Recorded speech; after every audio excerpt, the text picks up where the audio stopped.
Hey friends, so glad to be with you again. Scott Sullivan here, Discipleship Catalyst with the Georgia Baptist Mission Board, and we are joined today with a panel of absolute experts, leaders across Georgia here, and we're so glad for you all to be with us. Now, just a reminder, kind of what we're tracking with here. I dropped an article called 6 Pivots for Churches to Consider as they get ready for big gospel impact coming out of pandemic, and that is really just proven to be helpful as we try to move all of our organizations forward. And that's really what we want, is to be prepared for big impact, to give the gospel, to reach people, to retain people, and to move them to spiritual maturity. Now, today I'm joined by a panel, and their names, Dallas White. Dallas is a pastor at Ackworth. He's also one of our consultants on the discipleship portion of our team. So Dallas, glad to have you. And then we also have Milton Campbell. Milton is the pastor at Midtown Midtown Bridge Church in Atlanta, and excited to hear some insights of what God's doing through him and his church. We've got Matt Pylan with us. Matt is the executive pastor at Bethlehem Church in Bethlehem. And of course, if you're anywhere close to that area, you know they're doing incredible, just really insightful, creative things and reaching thousands of folks. Justin Holcomb is with us. He's the pastor at Atco Baptist Church in Cartersville, and just really met him a couple of months ago. And the heart of what you're doing, Justin, is just incredible. And you're new getting to that church. So everybody that's on the panel today really has a different angle that they're coming from when we talk about this potential for creating a new church model and what should we think through in that.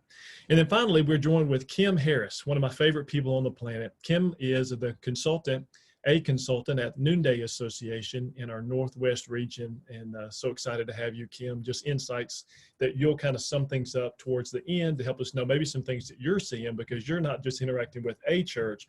You're kind of like I do. You're interacting with hundreds and hundreds of churches and seeing a lot of best practices. So Dallas, let me start with you. And then Dallas is actually going to guide our discussion throughout the day here for the next few minutes. So Dallas, let me just kick this question to you.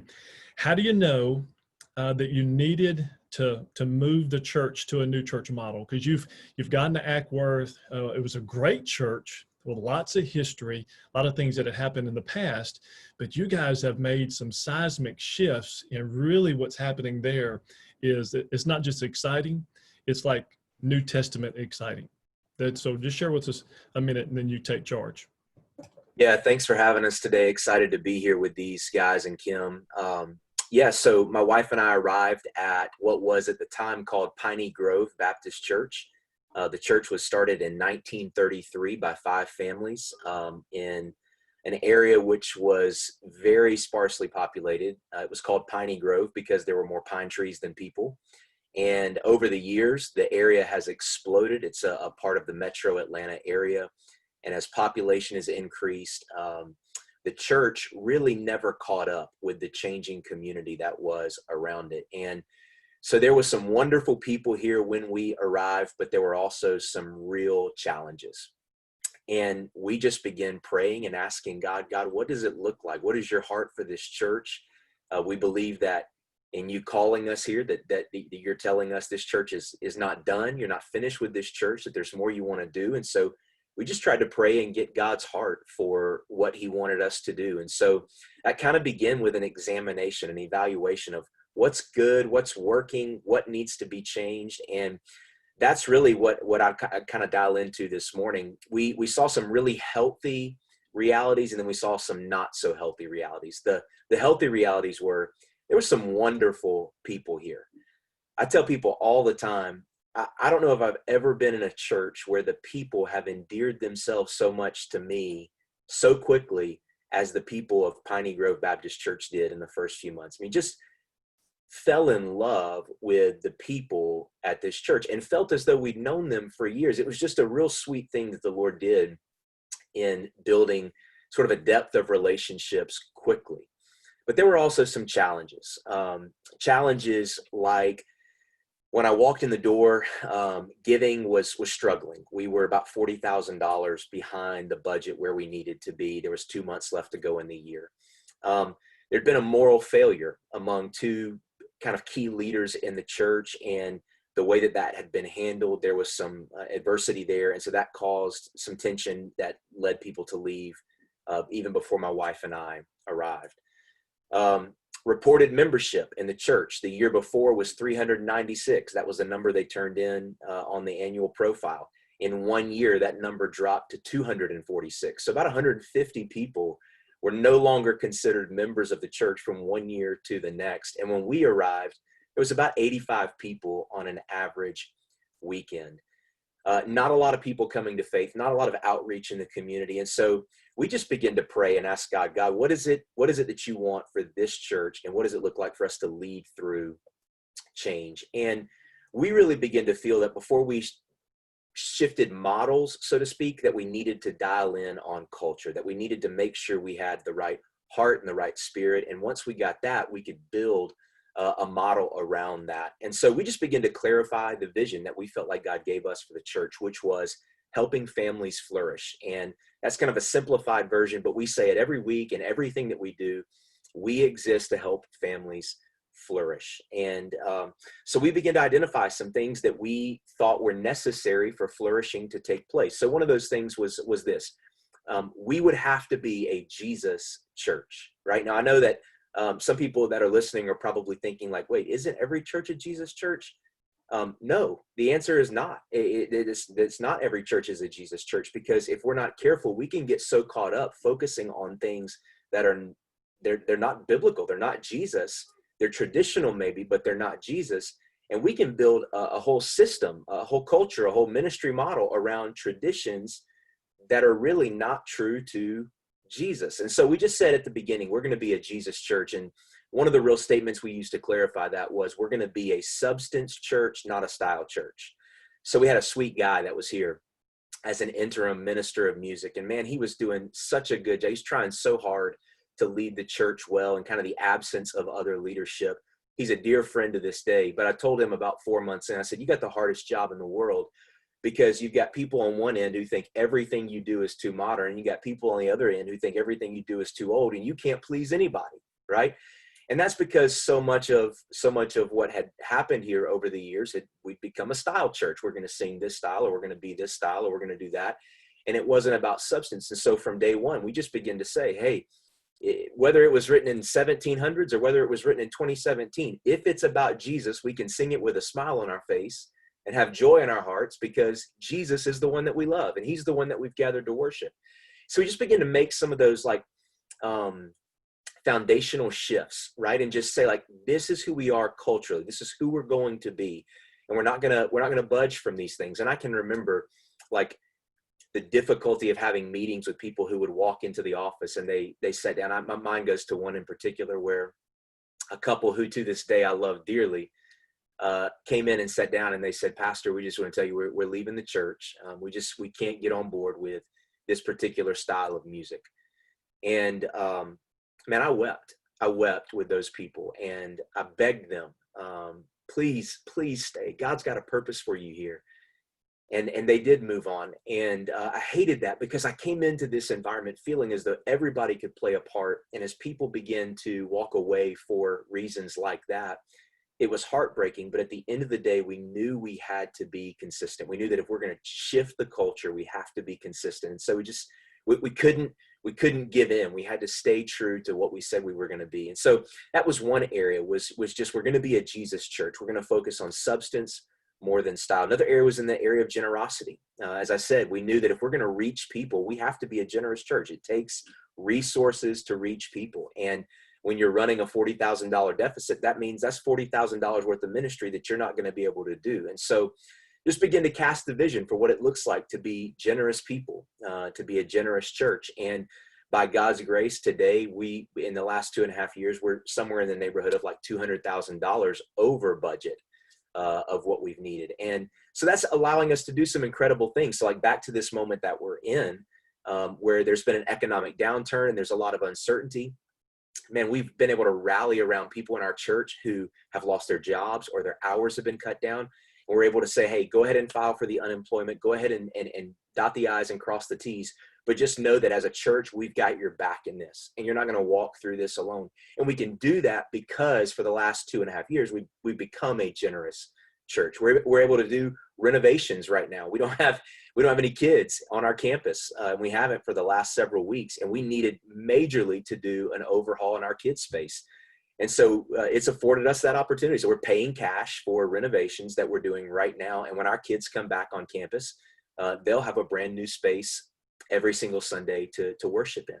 We're able to remain strong partners with our church planters and our missionaries around the world, which is a priority for us. And so we changed those cultural things early, and they've positioned us and set us up for success today, even in spite of the uncertainty that's been caused by this pandemic. And so I would just encourage leaders, before you get so focused on a model, right, a program, if you will, focus first on culture. Who has God called you to be as a church? What's the vision that God's given you as the pastor or the leader of that church or that particular ministry?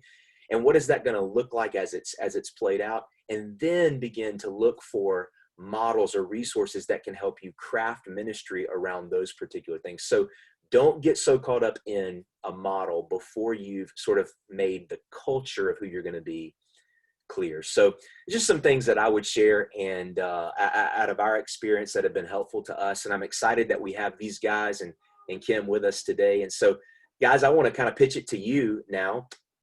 Pastor Milton, I'm going to start with you. If you're just now joining us, Pastor Milton is pastor of the Midtown Bridge Church in Atlanta. And Pastor Milton, I just want to throw it to you first. What would you say you guys have done there at Midtown Bridge? Very different context than maybe some of us in the suburban area or even further out than that in a rural setting, much more urban in nature, very close to Georgia Tech. What are some things that you guys have done to maximize your church's disciple-making potential? Yeah, well, thanks again, Dallas. I was laughing when Scott announced that we're experts. I don't know if that exists anymore. We are all learning and trying to figure this thing out. But I think for us at the Midtown Bridge, it's been a unique season. Where we are, the church, as you shared, Dallas, we're like literally, tech students stay pretty much on the facility in Atlantic Station, which is where we meet. We meet in a movie theater in Atlantic Station, so we definitely have significant Georgia Tech students, Georgia State students, young families, a very young church. So I think it's coming in. We knew there was a need to figure out, okay, since we are such a young congregation, how do we know we don't have the 50s and 60s, as many, we do have some, but not as many, to reach back and disciple this next generation. We really started looking at how can we really connect with them. And I'll be honest, it's something we're still figuring out. Some of the things we've been doing, though, that's worked pretty well, I'd say, would be, we have what we call D groups. We also have what we call community groups. Community groups is pretty much the heart of our church right about now. And that's where we gather members. Atlanta being, Atlanta traffic, those who know Atlanta, it is a city of much sanctification through traffic. And because of that, we had to figure out ways, okay, in light of the business and the traffic dynamics, the experience, how do we help people to connect and be discipled with as minimum distractions or barriers as possible? And so we've been, since beginning, we've really been doing a strong force of our disciple making has been our community groups. And basically what they are, they meet in homes around the city. We encourage the members to go to a home near them. That way they don't have to worry about at least as little traffic as possible. And they can gather with those families, and it's different. It's pretty much all ages and stages coming together over a meal and spending time in God's word. And so it's been really cool watching those just be so fruitful for us prior to COVID-19, but even since COVID-19. Of course, we're not gathering in homes now because we want to respect the shelter in place and not try to compromise putting people in jeopardy. But of course, like everyone else, we just shifted those to Zoom and Google Hangouts. And honestly, it's been so cool because we've seen people who in the past weren't able to connect. Now, because of technology, they're able to really connect. And because people are longing for community, we're seeing a lot more of our body just really be drawn into that community now to be able to encourage one another. That's really good. Thank you for sharing that. Let me ask you one more thing, Pastor Milton. Have you learned anything through these last 2 months that you think you'll hold on to once all of this, hopefully soon, ends? Yeah, I would definitely say so. I think for one, a couple of things we're doing, like even as elders, we're led by elders and we meet and we're constantly going through our membership and praying over them. But even since everything has transpired, we've been a lot more diligent to double down on our connections. So our elders are really reaching out to our members. And then also we've assigned other ministry leaders reaching out to those members, staff reaching out. So it's just a lot more intentionality in the sense of how do we really just care for the flock a lot better. And so I think for us, like, it's really for us, it's a unique time to kind of reset. Like I feel like our culture is strong, but like you said, we're revisiting some of those things that were not so strong coming into COVID to say, you know what are some new things we're going to do? But I definitely would foresee us really doubling down on this, hey, leaders checking in on members, every person having someone they're responsible for. I heard one of my brothers in ministry say, we're responsible siblings. And I think that's been one of the things we've really been trying to do in this season that we really are going to make room for even beyond COVID-19. That's good. That's good. I want to encourage you as you're watching this, if you're hearing something that stands out to you, or you've got a question, or you want to add something to the discussion, make sure you add that in the comments section below, because that's what makes these things so rich, is all of the feedback and the interaction that we have together. And I love what you said, Pastor Milton, because I think a crisis exposes our culture, right? Yeah. You don't necessarily create culture in a crisis, but you get clarity on what your culture is. You see, what are we doing really well, and maybe what do we think we're doing well, but we're not doing all that well. So and I love the honesty that you shared of like, man, we just felt like we could be so much more intentional of engaging our membership and our leaders, praying intentionally for them. So that's really, really good. I want to go to you, Pastor Matt, executive pastor at Bethlehem Church. You guys have 3 campuses, right? We do. Yeah, we currently have 3 campuses. We actually have 2 different venues meeting on our primary campus too, for space reasons. They're the exact same service, but so we call it 3.5. It's really almost the way it operates. 3.5. So what has it been like for you guys? What shifts have you guys, as a multi-site church, growing church, healthy church, what shifts have you guys made over the last couple of years? And then even within this little window of COVID-19, what shifts have you guys made to maximize the disciple-making potential there at Bethlehem? Yeah, it's a great question. And I would say, just to take you back about a year ago, we realized just with everything up into the right and high growth season, that we were doing mobilization very well. We were doing assimilation pretty well, but our formation process made us nervous.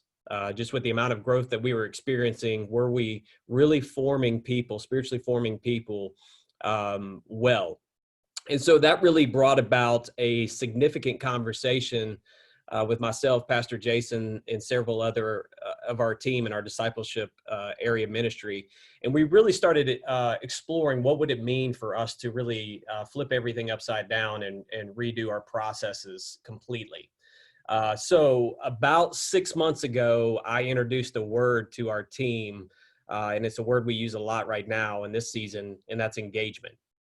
What would it look like to start measuring engagement, particularly in 6 areas that we feel are true of a disciple or a disciple maker?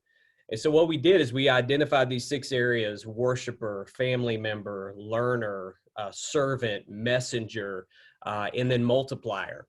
And so we took these 6 areas and we created what we call our compass. And it's really our spiritual formation strategy.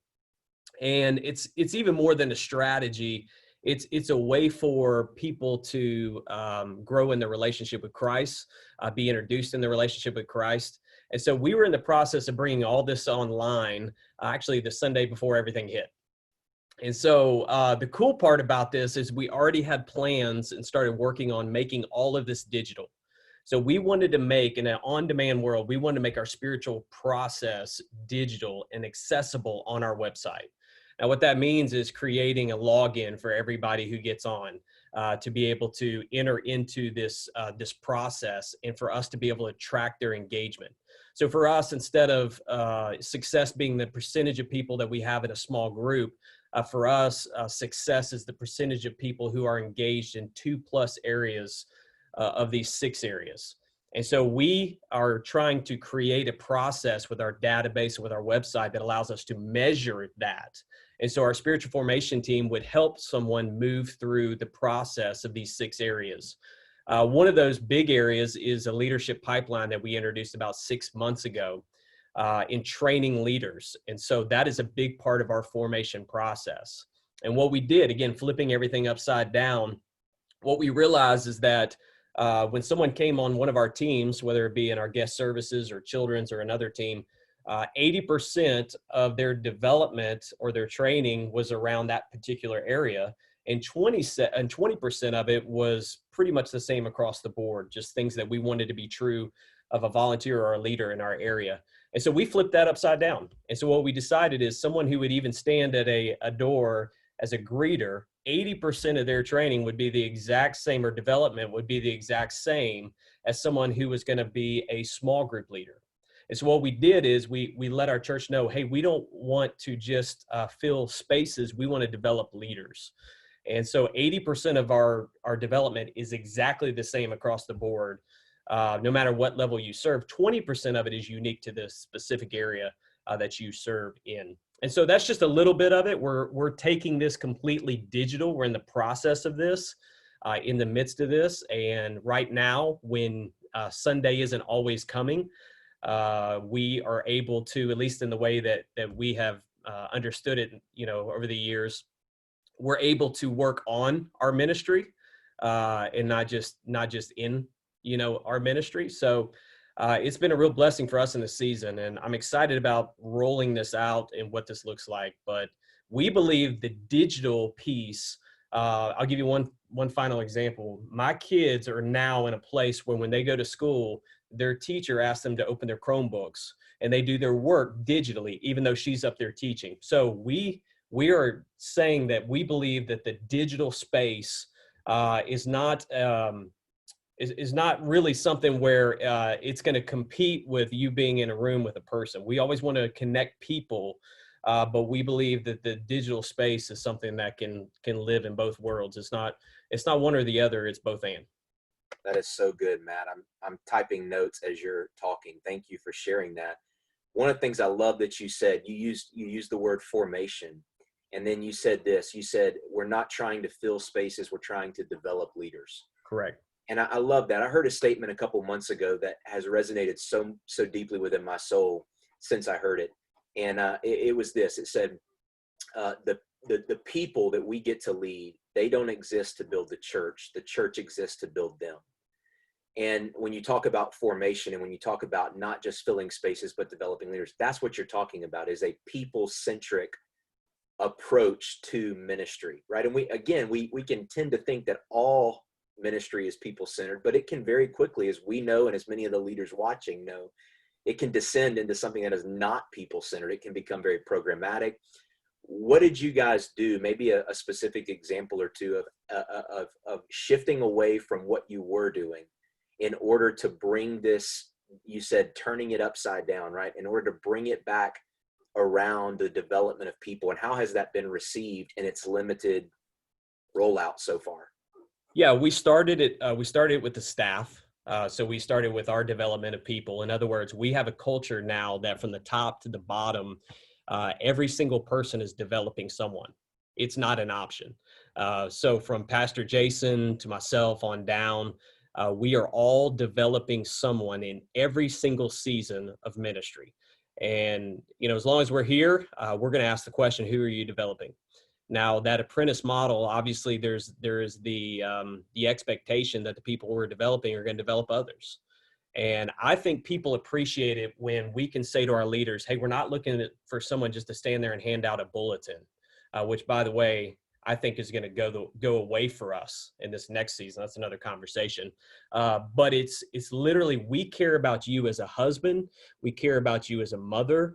We care about your spiritual leadership. We want you to be a better business leader because you serve here at Bethlehem Church. And when people feel like we're developing them, because I agree 100% with you, Dallas, our job is not to build the church. Our job is to build people. Jesus' job is to build the church.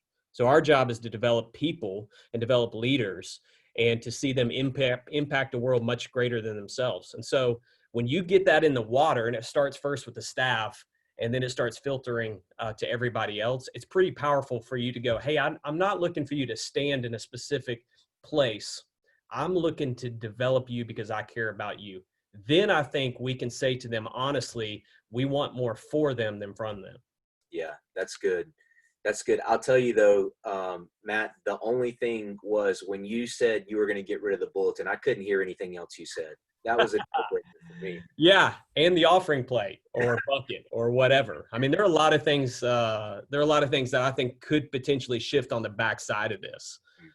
So we've been developing our app to be able to handle all of that, so that on the back end of this, our app does everything. And that's just one small change, but we don't have to go there yet. Well, speaking of changes, we've got Justin Holcomb with us. Justin, if you're just now joining us, is senior pastor at Atco Baptist Church in Cartersville. And Justin, you are brand new. Man, you couldn't have picked a better time to sure. Atco.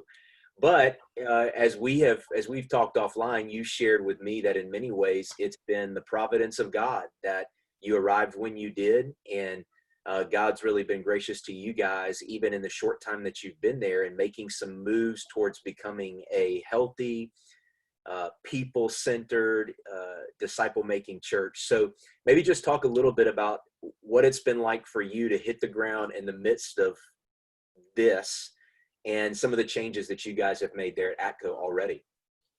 Sure. First, I just want to say, Dallas, Milton, Matt, thanks so much for what you shared already. You've helped me, and I know you've helped those who are listening as well. Yeah, man, been at Atco for 8 weeks now. Church was established in 1909, so almost like the Grove Church, a lot of history for sure. But what's surprising is there was really no processes in place when we got there. Pretty much it seemed like, let's preach Sunday morning, let's preach Sunday night, let's preach Wednesday night, and let's have Sunday school on Sunday mornings and just kind of see what happens from there. And with that, obviously, comes just a great love for the Word of God. So our people already have just a passion for God's Word. And a great group of people at the church. But with all of that, we've got to reach more people. And with the goal to carry out the Great Commission and reach more people, even though we love the people we already have, we've got to put some of those processes in place. But I do love what Dallas started off with.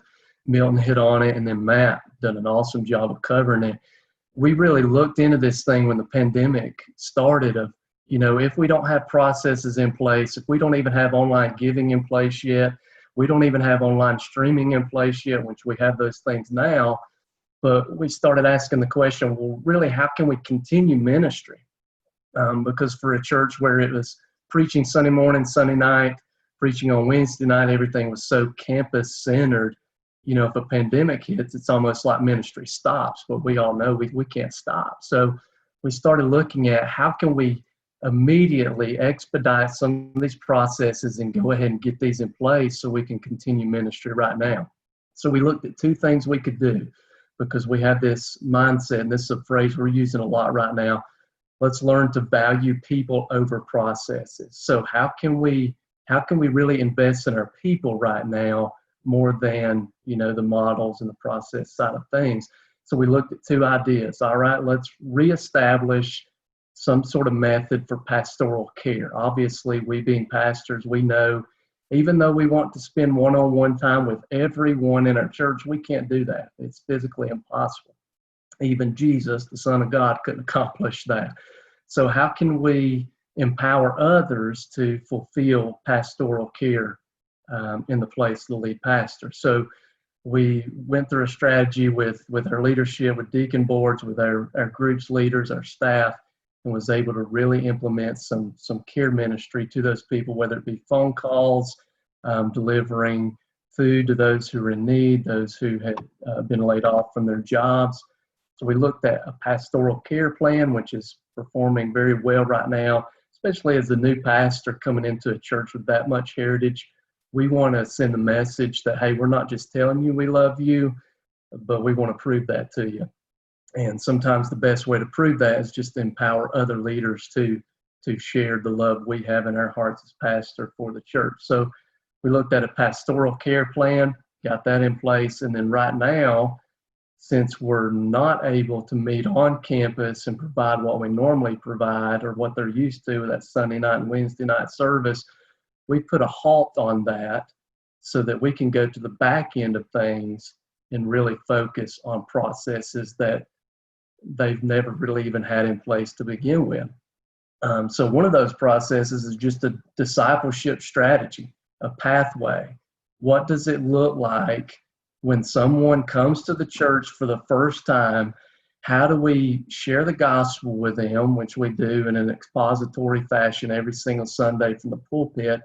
Hopefully we see them get born again and baptized, but then in what I've seen just in the first couple of weeks at this church, that's kind of where the discipleship process ends, salvation and baptism, and then they're kind of left to fend for themselves. And I would probably say, not trying to be negative in any way, but I'd probably say that's the majority of some of our smaller churches right now, is that our discipleship process might be salvation, baptism, and then God bless you, thanks for being with us. So we've put in a discipleship pathway that we're working on right now that teaches them how to belong, where they discover church membership. What does it look like to actually be a member?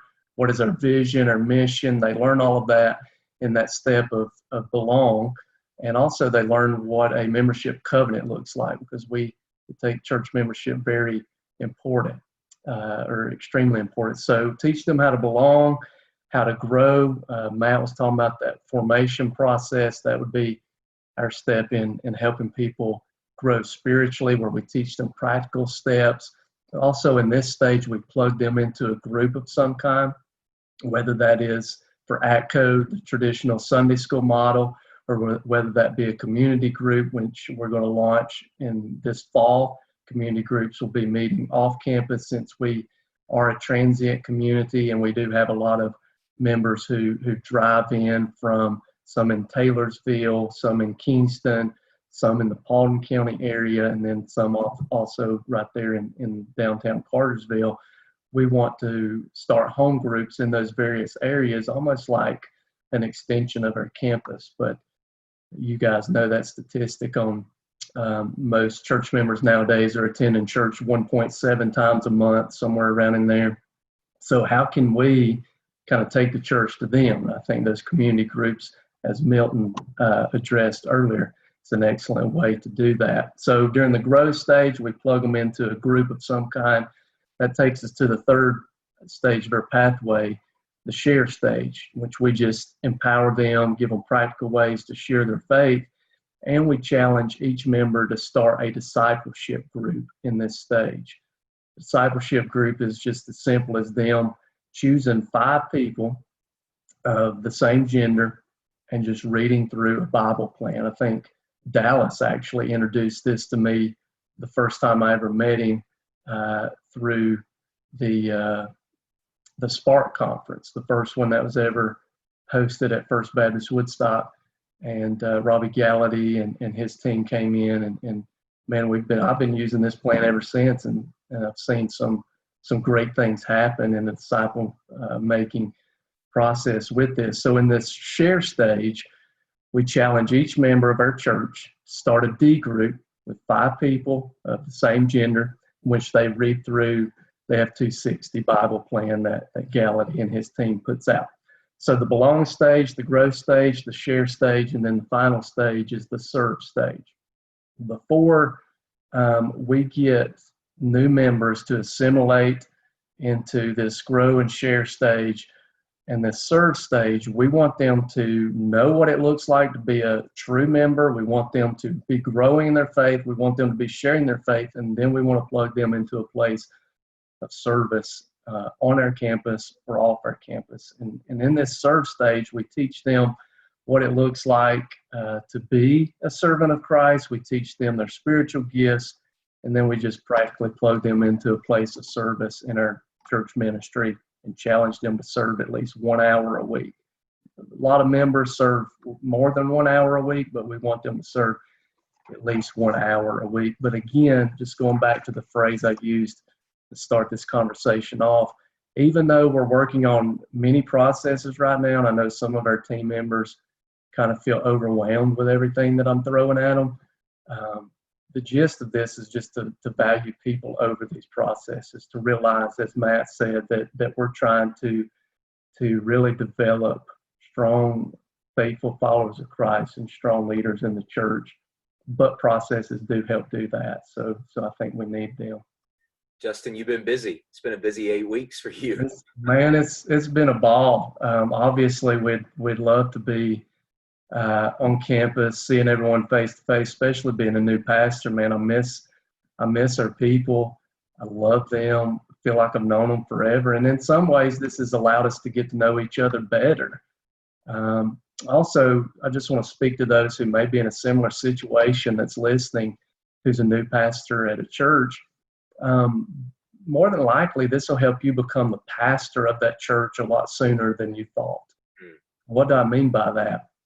If we, talking about myself and those who are new, if you'll lead well during this time, and if you will show those people that you truly do value them, that you're not just sitting on your hands, that you're not just using this as a big, long vacation, but actually truly invest in them and meet their needs and be there for them, like you're going to be their pastor when you return to campus, whereas normally it might take 3 to 5 years to get that buy-in and that trust. So hopefully that encourages some of those guys as well.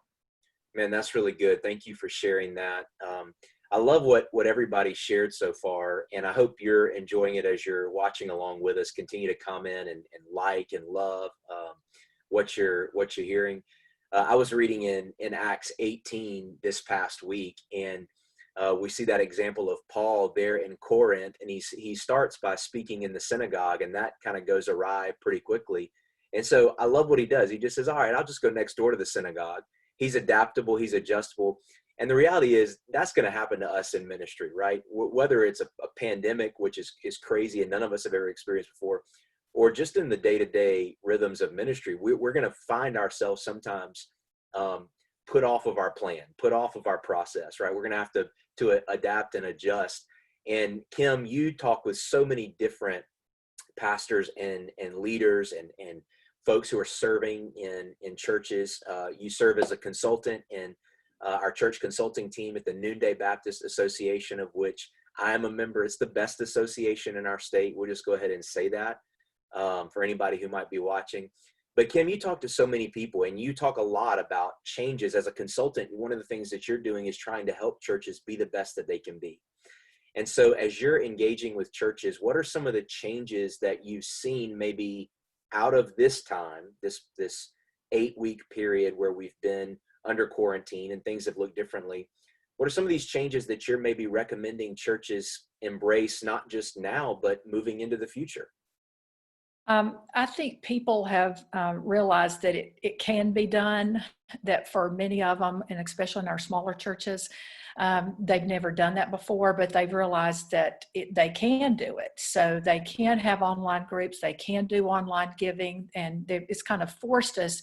It's really sped things up a lot for people in order to do that. It's kind of one of those things, oh yeah, we need to get around to do that. And we thought about doing that, but they're like, it's a necessity now. They have to do it.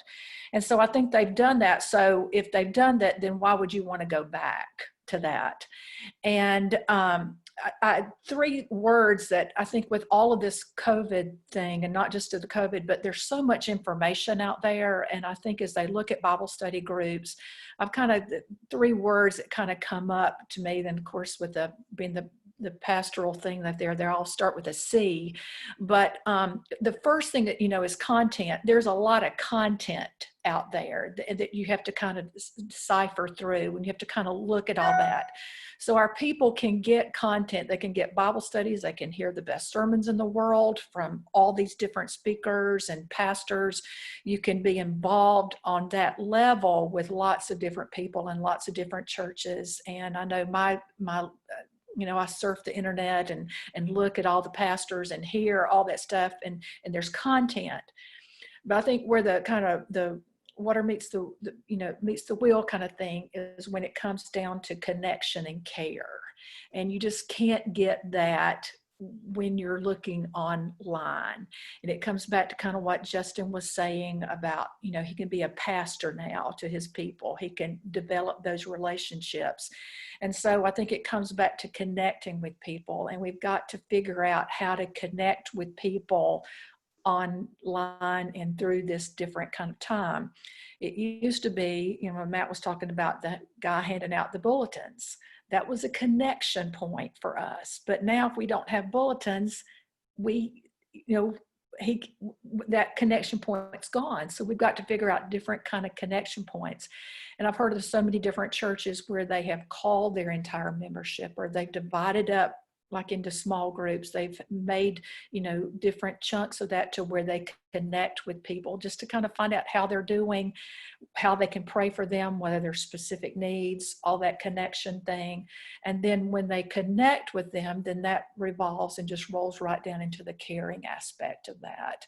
And when a church can be generous, and when they have funds, they can be generous, and they can care for people.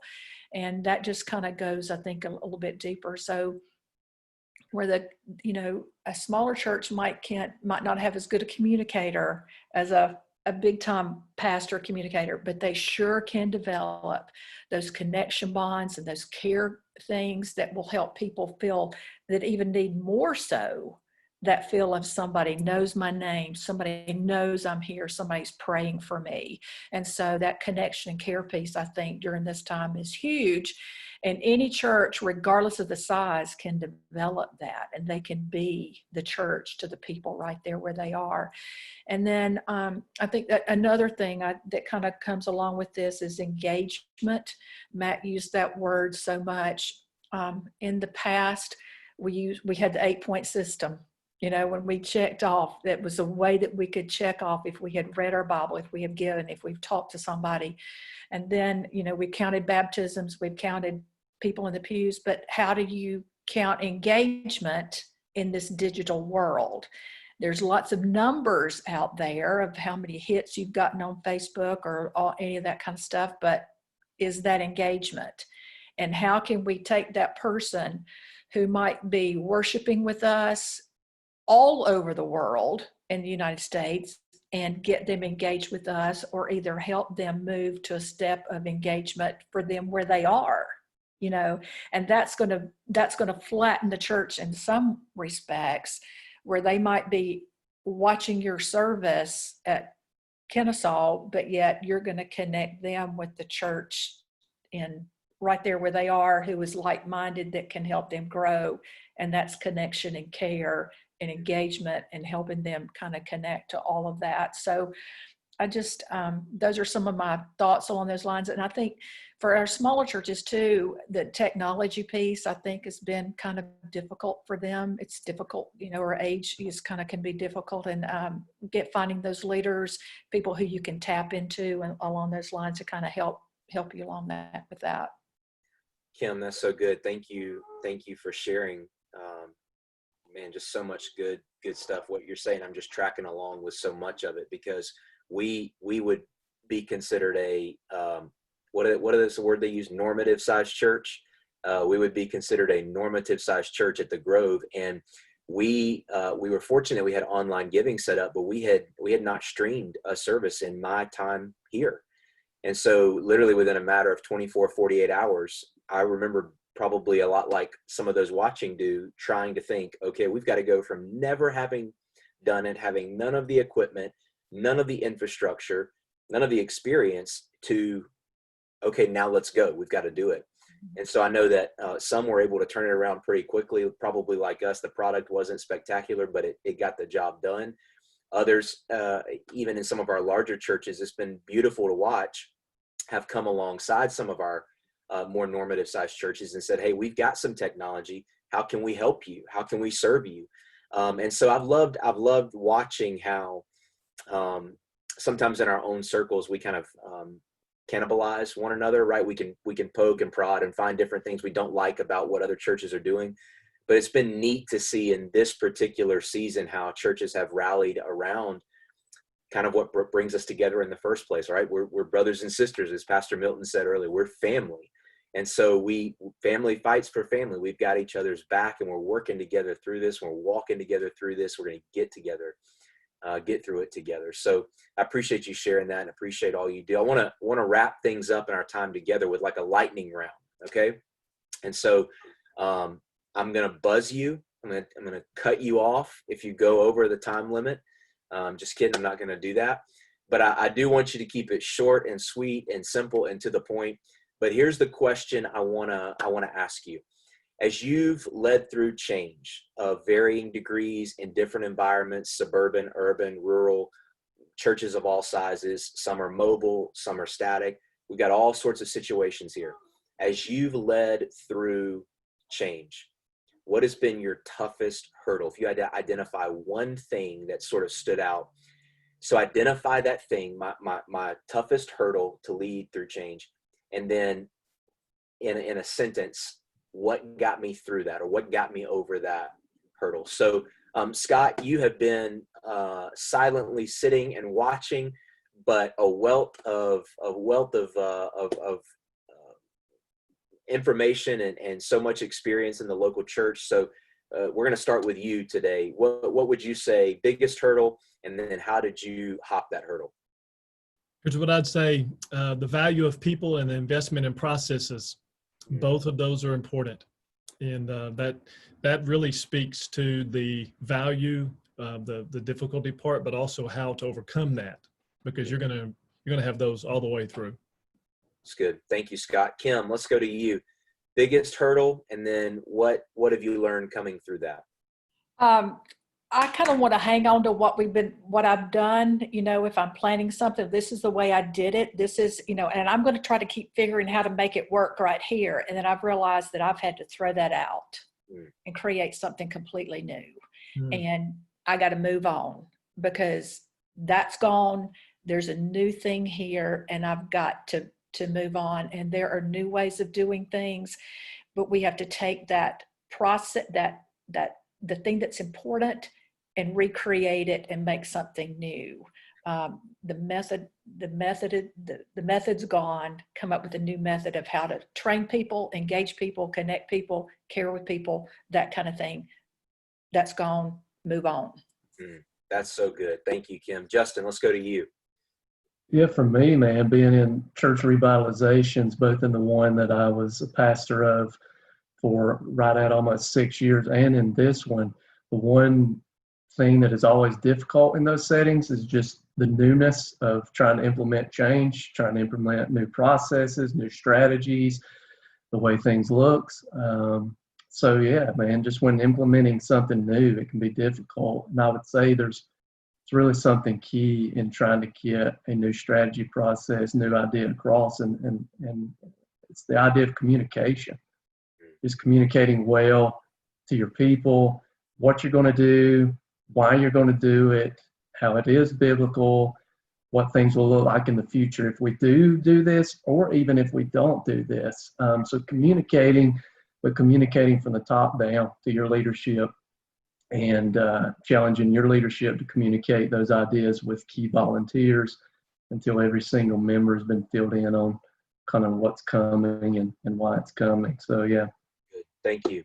Milton, let's hear from you. What's the biggest hurdle that you faced, and then how have you walked through that? I think for me, since Justin said communication, that's one of them. But I think the other top one is probably just as difficult. It's been honestly probably self-leadership. I'm normally fairly driven and focused, and I think in this new normal, there's so many problems to solve. it's just been trying to figure out, like, how do I pull back and I haven't been overwhelmed by them, but like, what's most important? So I think it's really like leading myself, the kids at home, and my wife and I, we're juggling just that new normal with them, to like caring for the flock. There's just so many things. I found myself in the past, like, I consider myself to be very focused and very driven, but now in some ways I feel like I haven't been as focusedly kind of laser focused as I need to be. And so just kind of scattered. And now I feel like the dust is settling. Now I'm able to say, how do you eat an elephant one bite at a time? And so I think now I'm starting to have that. So for me, it definitely has just been probably leading self a little bit better in this season, in the midst of all these problems to be solved. Before we go to Matt, Milton, let's say you and I are on a football field and we're on the goal line. How much of a head start could you give me before you caught me in a race? Could you give me 50 yards? I bet you could. 50. I think I bet you could give me 50. I bet you could give me 50. Matt, let's go to you, man. Biggest hurdle, and how'd you get through it? Yeah, I would say pain tolerance. I mean, change equals pain. And so what is your pain tolerance? Because anytime you introduce change, it's going to be painful. It's going to be painful for the leader. It's going to be painful for the people. One of the things I always say is vision is where you're going. Strategy is how you're going to get there. But people and staff for us determine if you're going to get there. And so you got to get people on board with the vision. And so leaders see it first. They go first.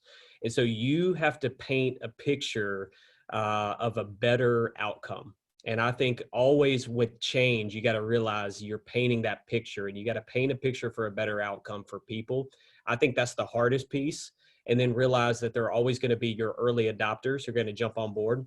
And then there's going to be, the people that watch others jump on board, and then they're going to jump on board. And eventually you get to a tipping point. But the reality is there's going to be people who never get on board.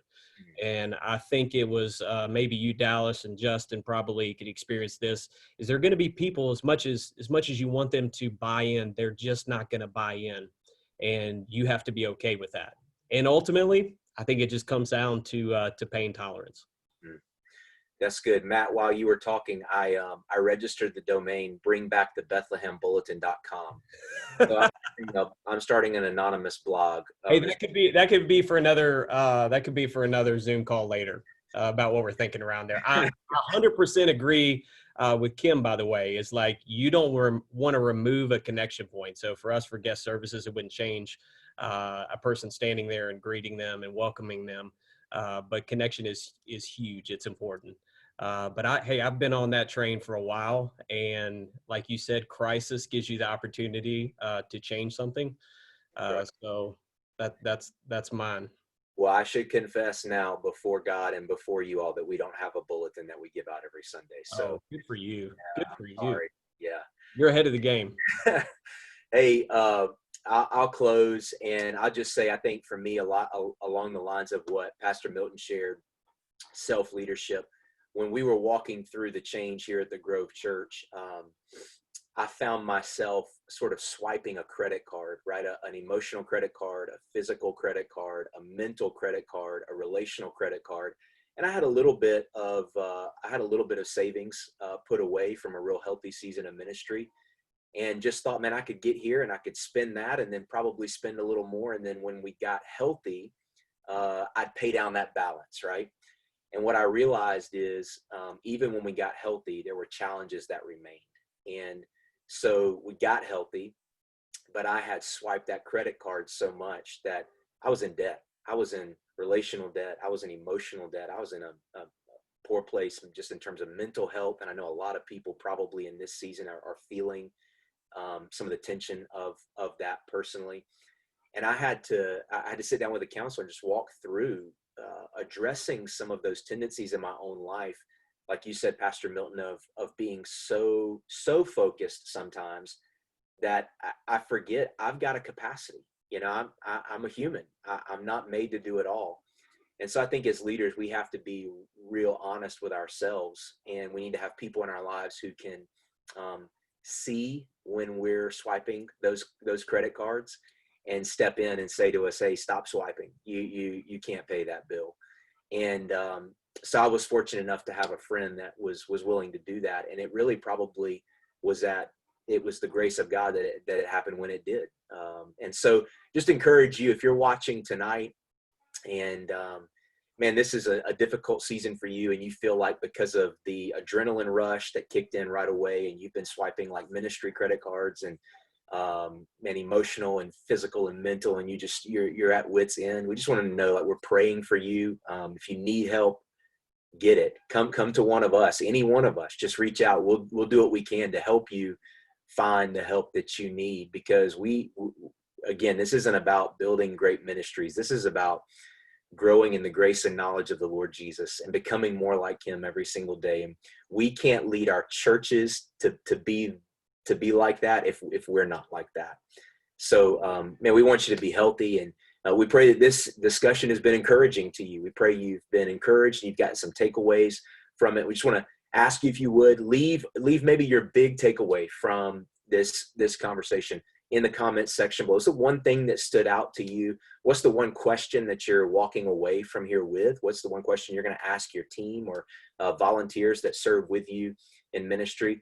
But ultimately, what we want to say to you is just thank you. Thank you for tuning in. We know that if you're anything like me or like us, this season, I don't feel like it's made me less busy. I feel like it's made me more busy, because I'm trying to keep up with this ever-changing kind of current that we're in. And so we know you're busy. Thank you for setting aside a little bit of time to listen in. We pray, like I said earlier, it's been encouraging to you. And if we, the Georgia Baptist Mission Board, can help you in any way, don't ever hesitate to reach out. That's why we're here. You are heroes. Justin, you're a hero. Pastor Milton, you're a hero. Matt, you're a hero. We're so thankful for you guys who are serving on the front lines. And we just want you to know that whether it's your local association like Kim represents today, or whether it's the mission board as a whole, we're a family and we're in this together. So thank you again for joining us. We look forward to hopefully seeing you again soon. God bless you.